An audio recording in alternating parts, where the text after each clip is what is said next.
صلى الله عليه وسلم وكافة الأنبياء والمرسلين ولكل الصحابة والقرابة والتابعين لهم بإحسان إلى يوم الدين أولئك هم الفاتحة.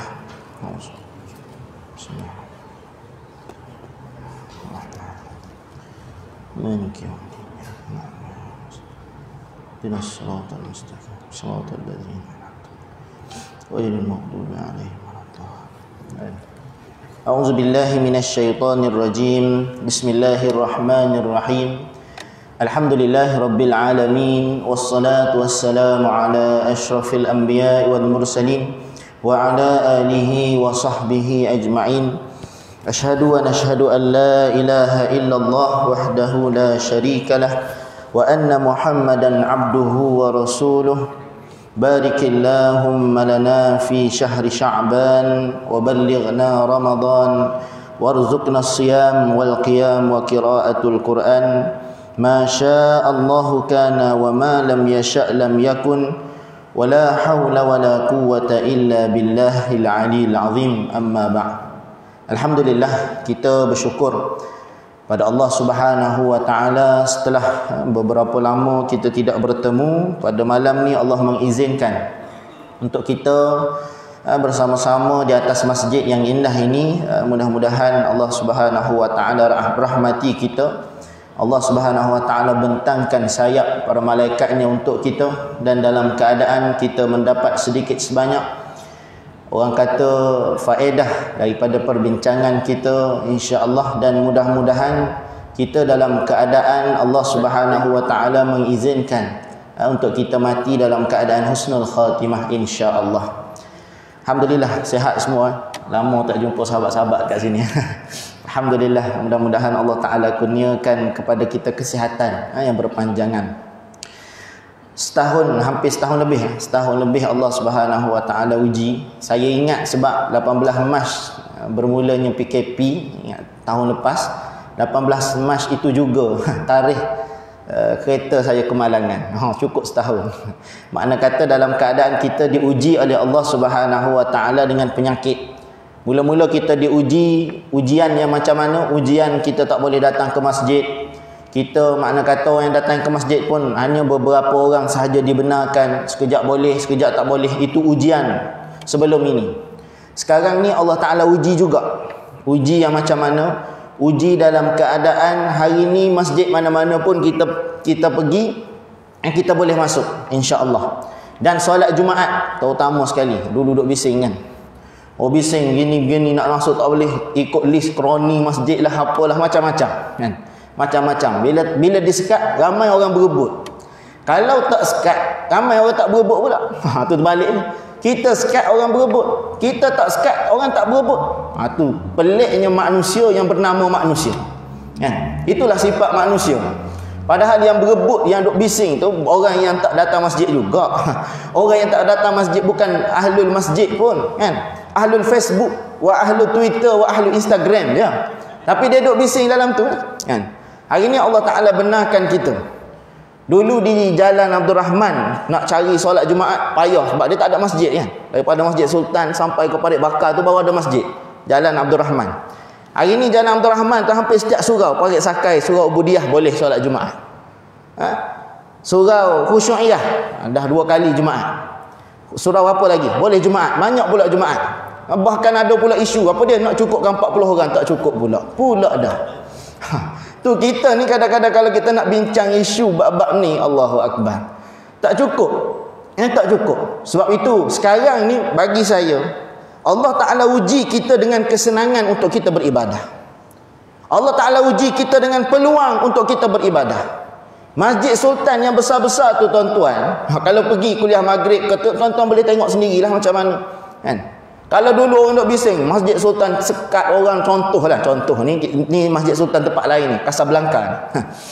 Duduk bising begini. Orang yang bising tak pergi juga.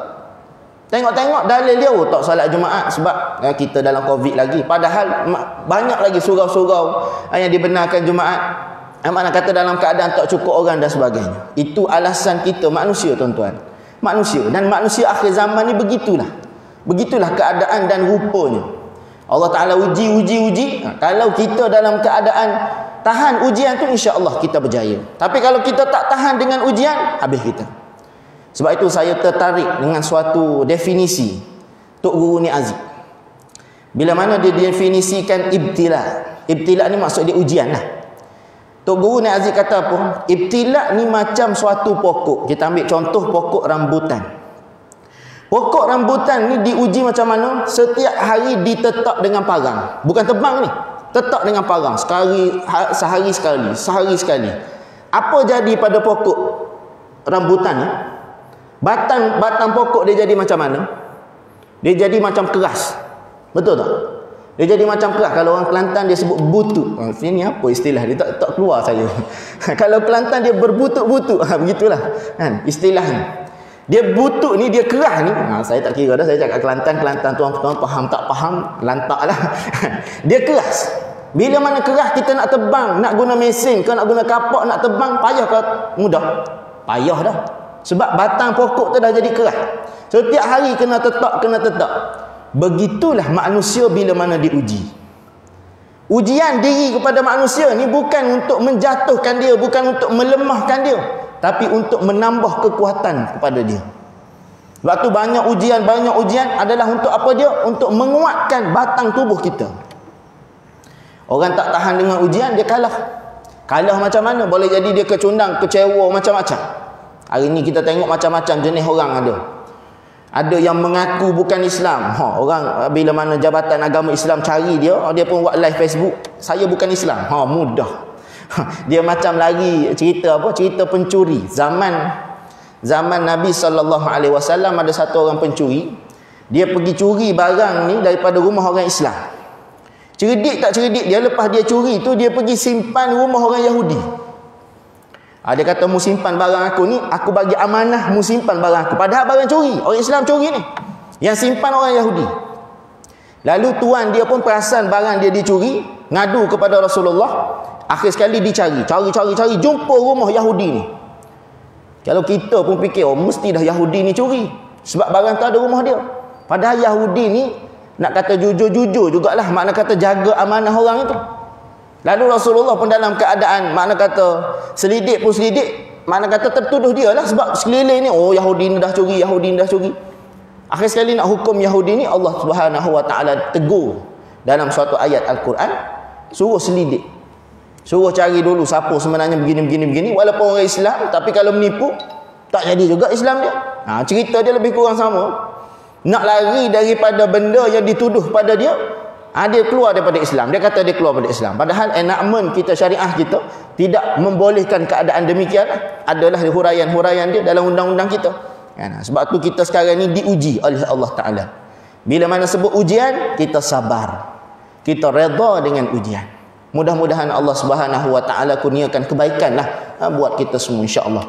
Dengan sebab ujian ni lah tuan-tuan, ustaz-ustaz kita sekarang ni sibuk dengan Facebook, dengan Twitter, dengan Instagram, macam-macam. Kalau dulu tak sibuk sangat.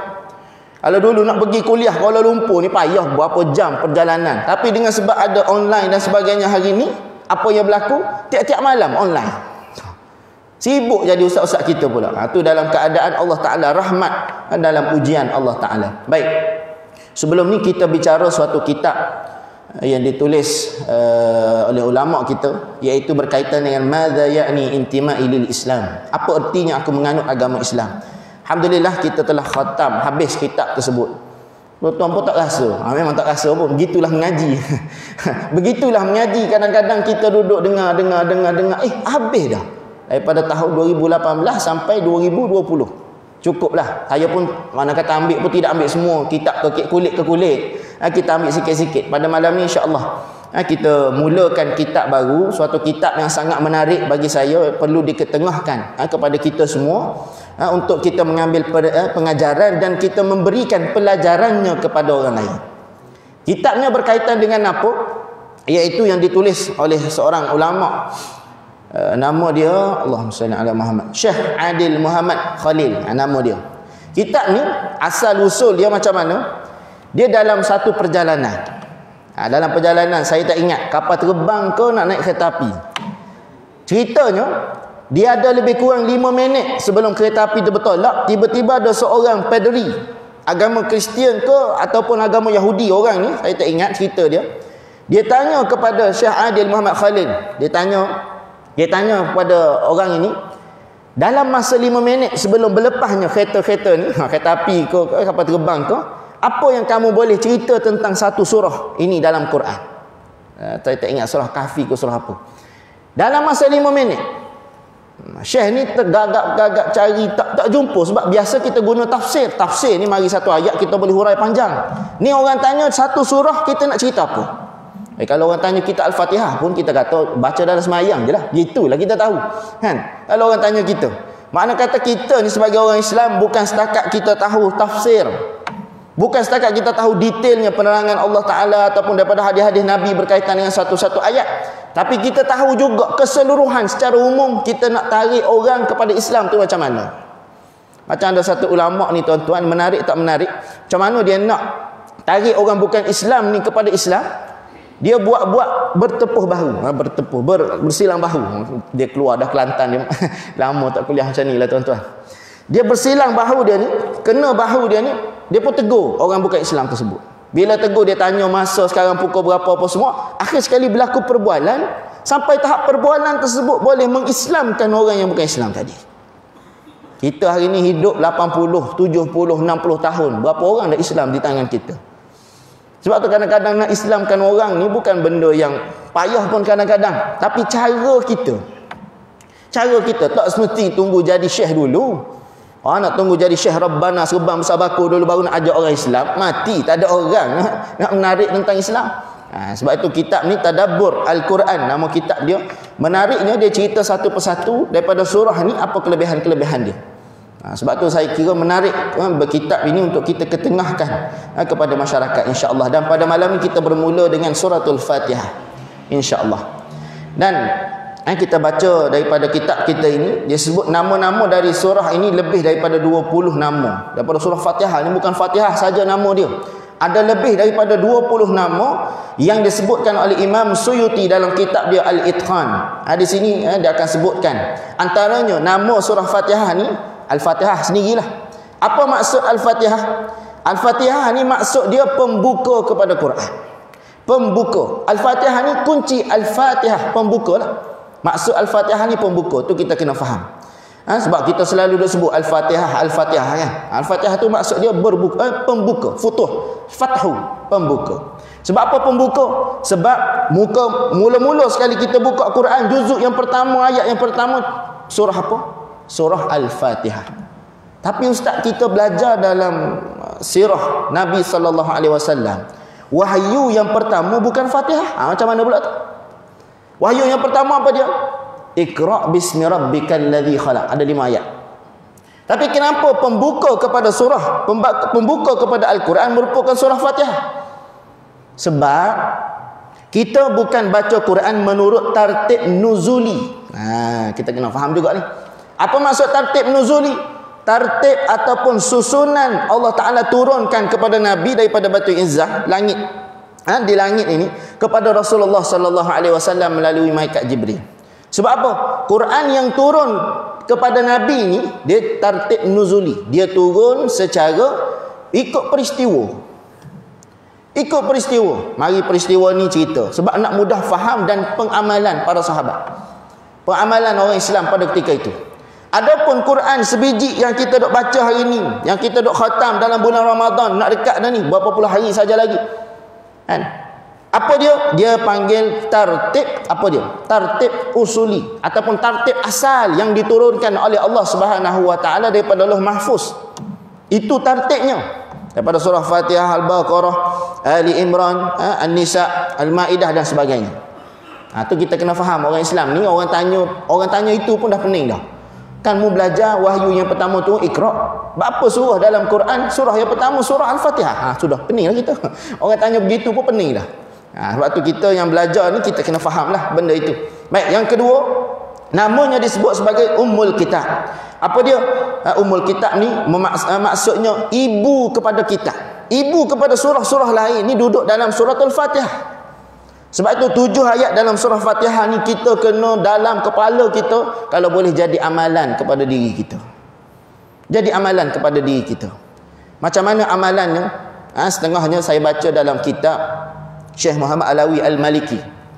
Antara dia tulis satu kitab berkaitan dengan kelebihan suratul Fatihah, dan dia nakalkan cerita-cerita ulama-ulama salaf dahulu pengamalan tentang surah Fatihah.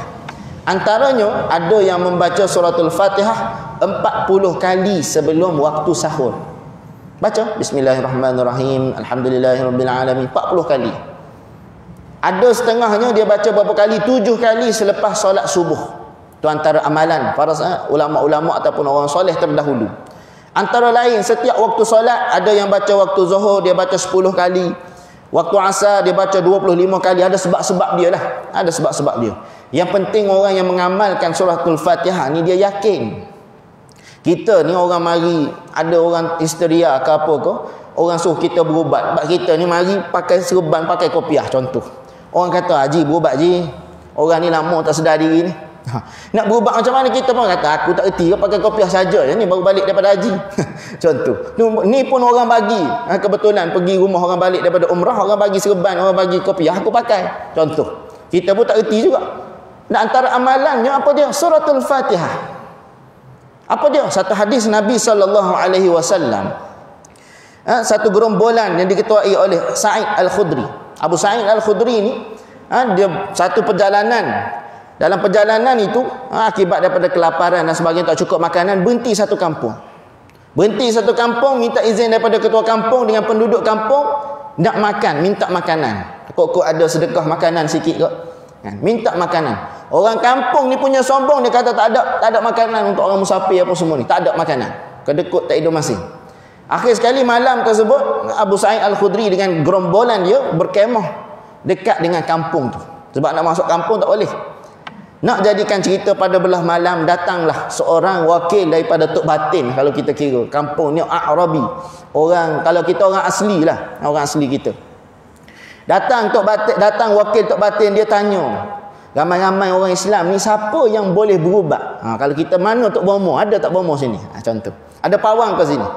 Lalu Abu Sa'id Al-Khudri pun dia kata, aku ni tak reti mana dalam bab-bab ni, tapi aku geram sangat, kedekut orang kampung ni, malam ni aku nak kenakan dia orang. Begitulah lebih kurangnya. Dia pun kata aku boleh berubat. Dia pun pergilah berubat. Dia tengok Tok Batin ni kena sengat kala jengking. Dia pun bacalah suratul Fatihah 7 kali, hembuh dekat air, bagi kepada orang ni. Mula-mula tu dia bagi syarat. Dia kata, kalau sembuh Tok Batin kamu ni, kamu kena bagi kambing seekor pada aku. Aku nak makan dengan geng-geng aku ni. Dah kedekut sangat tadi. Akhir sekali berubat dengan baca surah Al-Fatihah 7 kali, hembuh pada air, bagi minum air, sembuh dengan izin Allah Ta'ala. Sembuh. Tu dalam keadaan begitu, dia kata, tak apa. Bukan seekor kami bagi, 30 ekor kami bagi. Akhir sekali dapatlah 30 ekor. Bila 30 ekor dapat ni, nak pergi satu tempat dengan urusan tertentu ni tak dapat dah. Akhir sekali balik jumpa dengan Rasulullah. Ya Rasulullah, kami ni begini-begini cerita. Abu Sa'id Al-Khudri cerita pada Rasulullah, begini. Adakah kami boleh makan kambing ni ya Rasulullah? Rasulullah kata, beginilah. Mari seekor padaku, selebihnya kamu makan. Selebihnya bagilah puak-puak kamu. Makna kata, dalam hadis ini ada beberapa benda kita boleh belajar. Yang pertama, orang Islam ni dibenarkan ataupun boleh hukumnya berubat kepada orang bukan Islam. Anak kata kita doktor Islam, kita misi Islam, nurse Islam apa semua sekali, kita boleh berubat ataupun kita boleh merawat orang bukan Islam. Padahal akidah berbeza. Tapi Islam ni dia pentingkan humanity. Dia pentingkan peri kemanusiaan. Dibolehkan dalam bab itu. Itu yang pertama. Yang kedua, boleh ataupun tidak ambil upah dalam bab perubatan. Mana kata perubatan Islam kau mengajar ke apa ke, boleh dihukum di situ. Mana kata pergi mengajar orang, boleh ambil upah ke tidak? Boleh. Hukumnya harus, tapi jangan melampau sangat. Aku nak pergi ceramah masjid ni, aku tengok hadis ni 30 ekor kambing. Tanya pengurusi masjid, apa ni hadiah kepada saya? Mana sampul tu apa dia? Contoh. Dia kata kalau tak cukup 30 ekor kambing tak pergi masjid ni. Sebab dia ambil daripada cerita Abu Sa'id Al-Khudri, mati gitu. Sebab ada satu cerita tuan-tuan, ada satu ustaz ni. Allahu alam, saya pun tak tahu daripada masjid apa negeri mana, wallahu alam. Nak pergi ceramah, dia minta dengan pihak JK masjid yang jemput ceramah itu. Berapa tuan-tuan? Sampai 40,000. Ini cerita benar. Boleh jadi dia ambil daripada cerita kambing 30 ekor ni, dia darat-darat cukup 40,000. Wallahu a'lam. Ni masalah juga ni, melampau-lampau sangat. Kan melampau-lampau sangat. Kadang ceramah kita dengar pun, aku duk dengar dah ni. Duk ulang benda sama je tapi mintanya melampau-lampau contoh. Kan? Makna kata tak salah dalam bab itu. Dalam bab itu dia boleh minta, tak boleh, bukan boleh minta, jangan demand terlalu tinggi sangat jadi fitnah pada orang Islam pula. Makna kata dalam keadaan bersederhana lah benda-benda begitu.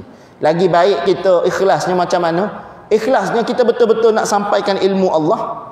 Cukup. Allah lah mencukupkan segala-galanya. Sebab kita pernah dengar tuan-tuan penceramah-penceramah hebat ni. Contohnya Datuk Kazim Ilyas dan sebagainya, pergi mana? Terengganu, Kelantan. Orang bagi berapa?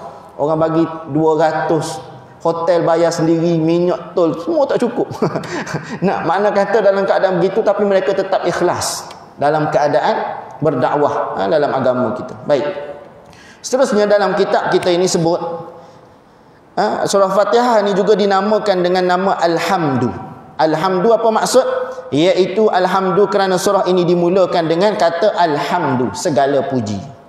Dan saya nak sebut di sini, alang-alang kita sebut ayat ini, beberapa benda yang kita perlu ambil perhatian dalam bab suratul Fatihah ini tuan-tuan. Apa dia?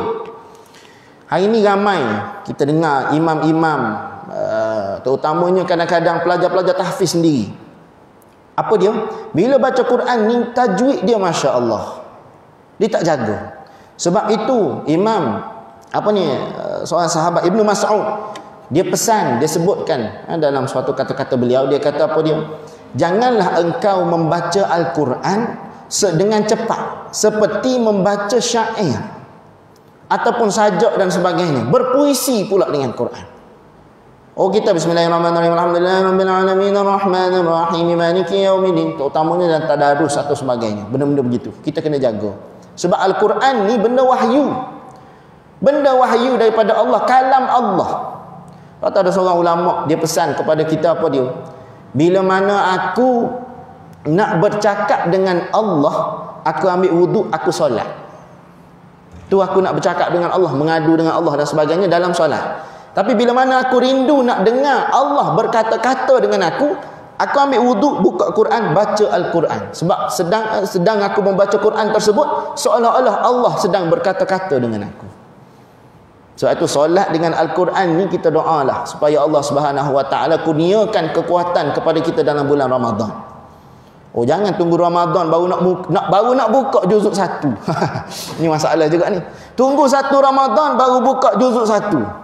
Akhir sekali sampai 27 Ramadan, tak boleh pergi dah ni. Sebab apa?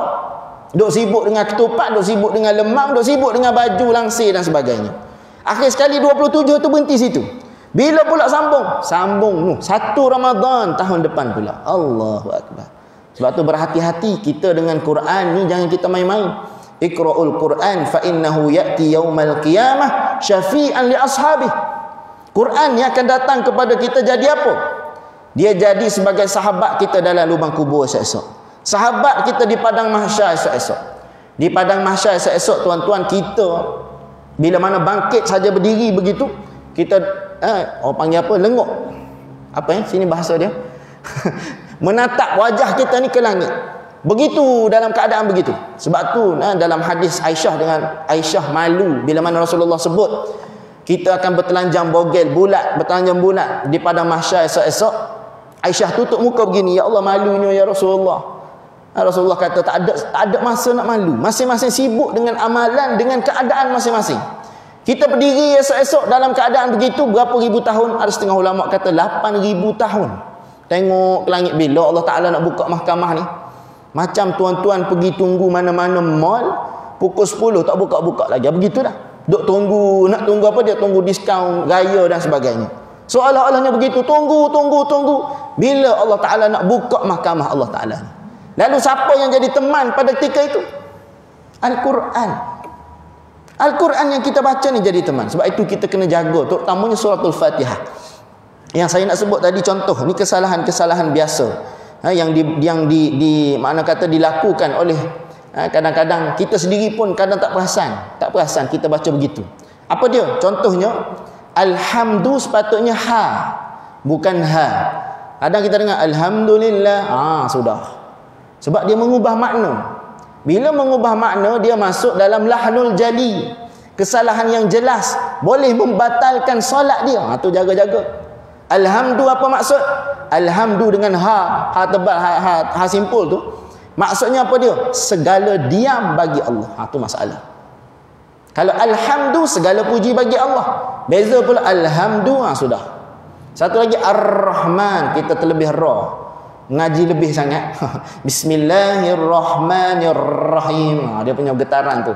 Lebih daripada getaran jiwa lagi. Banyak ra tu bukan nama Allah dah tu. Tu lari daripada maksud sebenar. Tu bahaya kita. Kan? Selain daripada tu apa dia? Alhamdulillahi rabbil dengan tu sudah. Yang sepatutnya macam mana? Alhamdulillahi rabbil alamin. Ada huruf ain, alamin. Tapi kebanyakan juga kita dengar alhamdulillahi rabbil alamin dengan hamzah, alamin. Apa maksud alamin? Alamin ni maknanya sakit tenat. Tenat sungguh. Ubah maksud terus. Tu hati-hati suratul Fatihah. Tu baru ayat yang kedua, ayat pertama kedua. Bismillah pun kadang-kadang ba tu tertinggal, tak tahu tinggal kat mana. Bismillahirrahmanirrahim. Sudah. Bunyi sedap macam Arab dengan dia punya dengung dan sebagainya. Bismillah, sudah. Tu kita berhati-hati dengan suratul Fatihah. Na'budu, huruf ain, bukan na'budu. Na'budu, dekat dah bunyi. Tapi beza maksud. Kalau na'budu apa maksud? Kami liarkan. Kalau na'budu dengan ain apa maksud? Iyyaka na'budu wa iyyaka nasta'in. Na'budu makna kata kami sembah, beribadah. Tengok. Sebab tu tuan-tuan yang dengar pada malam ni, berhati-hati dengan suratul Fatihah. Carilah tok guru mana-mana, betulkan suratul Fatihah kita. Jangan cari tok guru sama tak betul dengan kita. Dia pun wala boleh kita mengaji dengan dia, wala boleh jugalah kita ikut tok guru. Itu masalahnya. Sebab tu kita kena betulkan bacaan kita. Mudah-mudahan solat kita dan sebagainya berkaitan dengan suratul Fatihah ini, Allah Subhanahu Wa Taala kira sebagai suatu makna kata yang diterimalah amalan kita di sisi Allah Subhanahu Wa Taala. Seterusnya dalam kitab kita ini dia tulis juga maksud apa ni, nama lain bagi suratul Fatihah, sebagaimana Allah Taala berfirman dalam suratul Hijr, walaqad atainaka sab'an minal mathani wal qur'anal azim. Allah Taala sebut dalam surah Hijr ayat 87, dan sesungguhnya kami telah berikan kepadamu 7 ayat yang dibaca berulang-ulang dan Al-Quran yang agung. Sab'ul mathani di situ apa dia? Sab'an minal mathani ialah suratul Fatihah, 7 yang diulang-ulang. Mana kita ulang? Dalam solat kita setiap hari paling kurang kita kena baca 17 kali. Tu tak termasuk wirid kita lepas sembahyang lagi. Kalau termasuk wirid kita lepas sembahyang, dia jadi berapa? 34 kali sehari. Tu kalau kita datang masjid lah. Kalau wirid kat rumah tak ada Fatihah dah. Auzubillahi minasyaitanir rajim. Tu baca doa dah. Kan? Tu baca doa tu pun sebelah kanan pegang sejadah dah. Alhamdulillah, habis dengan bukan raut dekat muka dah, tutup sejadah.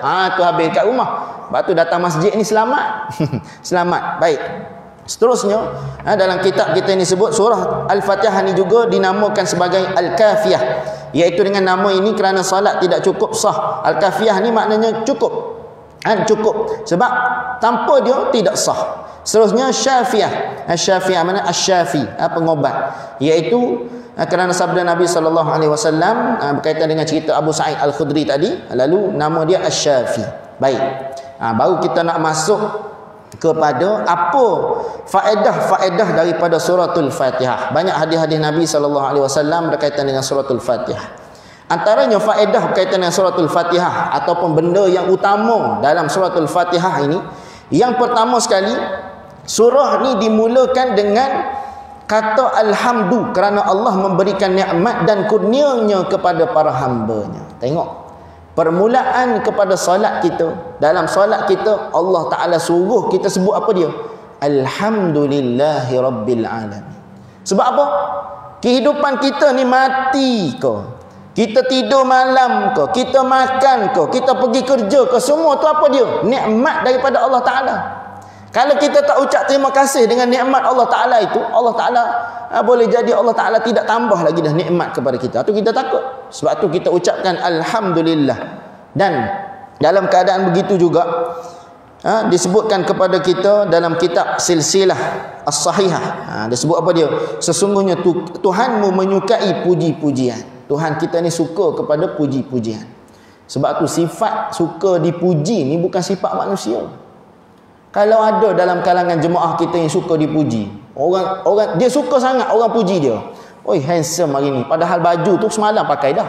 Contoh. Oi, hari ni nampak kemas lah. Padahal semalam lagi kemas, contoh. Dia suka orang puji dia. Kalau puji esok datang lagi, esok datang lagi. Mana kata dalam keadaan datang masjid sebab nak dipuji. Masalah juga tu. Kan? Sifat suka dipuji ni siapa dia? Milik Allah Ta'ala sahaja. Bukan sifat makhluk. Lepas tu kita kena berhati-hati dengan dosa-dosa begini. Dosa-dosa maksiat batin begini. Yang kedua, dalam surah ini, dua amalan hati yang sangat penting, iaitu ikhlas. Hanya kepada Allah kami menyembah. Iyyaka na'budu wa iyyaka nasta'in, dalam ayat itu. Dan tawakal kepada Allah. Iyyaka na'budu, itu kita sembah Allah. Wa iyyaka nasta'in, itu kita mana kata memohon pertolongan, tawakal kepada Allah Subhanahu wa taala. Sebab itu dalam Quran, tuan-tuan, Suratul Fatihah ni ada ulama yang dalam bidang tasawuf, bila mana dia tafsirkan Suratul Fatihah, dia bagi dua. Satu milik Allah, milik Tuhan, satu milik makhluk. Mana milik Tuhan? Daripada Bismillahirrahmanirrahim, Alhamdulillahirabbil alamin, Arrahmanirrahim, Maliki yaumiddin, Iyyaka na'budu. Sampai situ milik Allah Taala. Apa dia? Bismillahirrahmanirrahim, puji nama Allah, sebut nama Allah. Alhamdulillahirabbil alamin, segala puji bagi Allah. Ar-Rahmanir-Rahim, ulang balik nama Allah. Maliki yaumiddin, Allah penguasa sekalian, mana kata hari yaumiddin, hari kebangkitan, esok-esok hari agama. Iyyaka na'budu, dan kepada engkau kami sembah. Adapun ayat iyyaka na'budu wa iyyaka nasta'in sampai waladhdallin, tu milik kita. Tu kita, hamba di situ. Wa iyyaka na'budu wa iyyaka nasta'in ihdinas siratal mustaqim, tunjuk kami jalan yang lurus. Siratal ladzina an'amta 'alaihim ghairil maghdubi 'alaihim waladdallin. Mana kata itu milik kita. Itu milik kita. Baik, itu satu.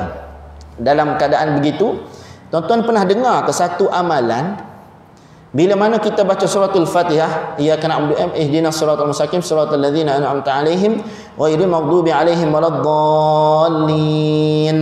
Berhenti sekejap, sebelum sebut amin, ada setengah-setengah kita dengar dia sebut apa dia? Pernah dengar tak? Rabbighfirli wa liwalidayya. Pernah dengar tak? Rasa pernah dengar? Okey, amalan ni macam mana? Amalan ni bila mana cari adalah jumpa satu dua sumber. Antaranya ialah dia bukan hak makmum untuk sebut Rabbighfirli tersebut. Hak siapa dia? Hak imam.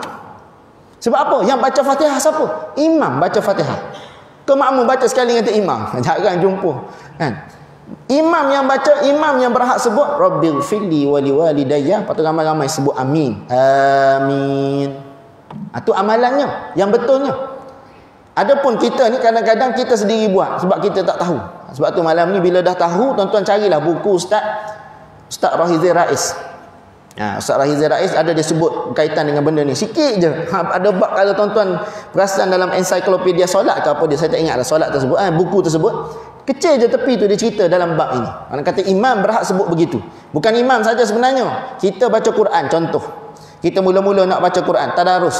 Bismillahirrahmanirrahim sampai waladdallin. Kita berhenti sekejap. Rabbighfirli wa liwalidayya. Amin. Sunat sunat disebutkan amin di situ walaupun kita baca di luar daripada solat. Tu amalan. Rabbighfirli apa maksud? Rabbighfirli, ya Allah ampunkan kami, ampunkan aku, wali walidayya, dan kedua orang tua aku. Makna kata kita doa di situ supaya ramai-ramai sebut amin dalam keadaan begitu, kita ramai-ramai dapat manfaat daripada ayat tersebut, daripada doa ramai-ramai tersebut. Okey.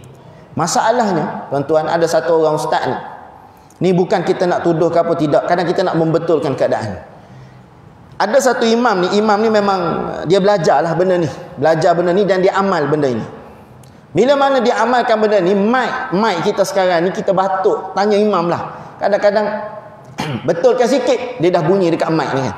Imam tu baca waladdallin rabbighfirli wa liwalidayya. Tapi dengar dekat mic, dengar dekat speaker. Bila dengar dekat makmum, ada seorang ni makmum ni, Ngaji agama juga. Dia kata ni amalan mari daripada mana ni? Dia tuduh apa dia? Dia tuduh imam ni menambah ayat surah Fatihah. Masalah sungguh. Sampai tahap dia kata apa? Ini tak sah sebab menambah ayat lain dalam surah Fatihah. Akhir sekali dia tak pergi solat jemaah dekat situ.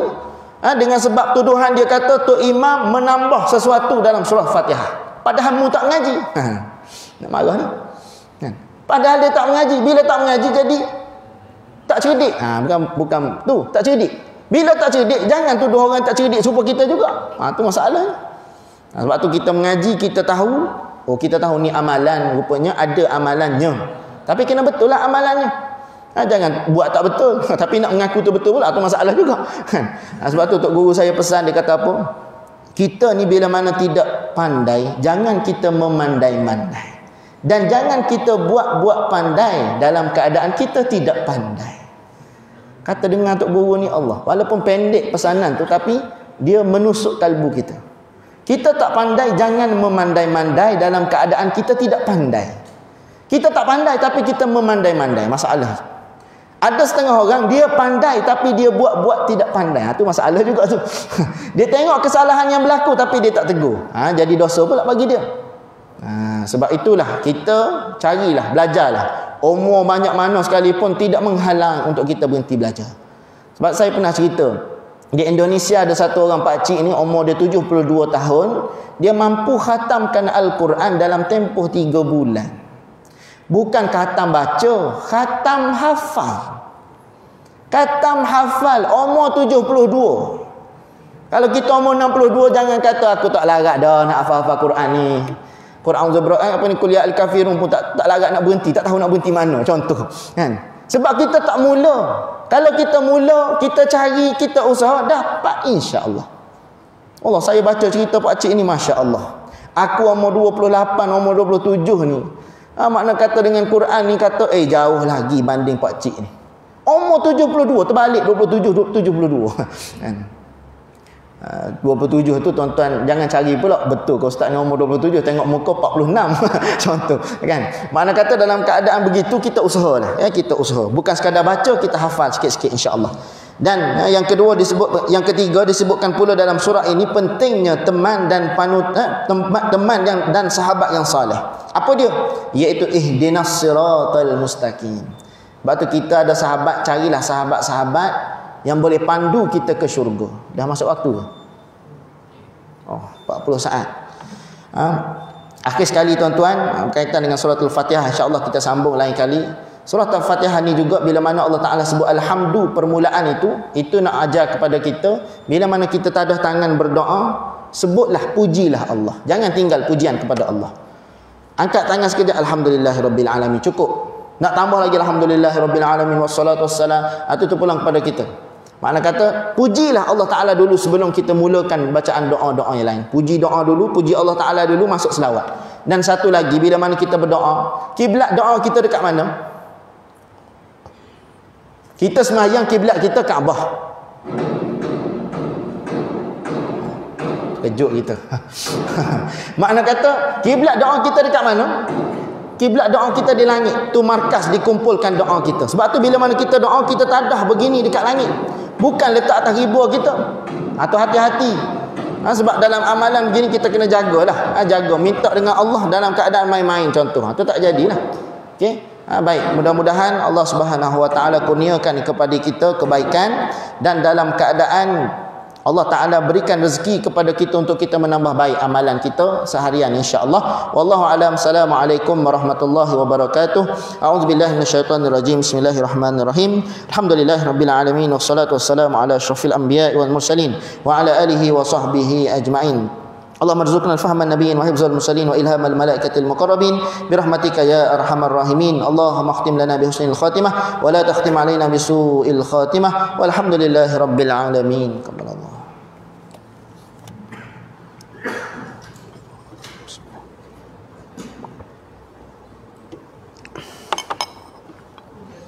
Alhamdulillah.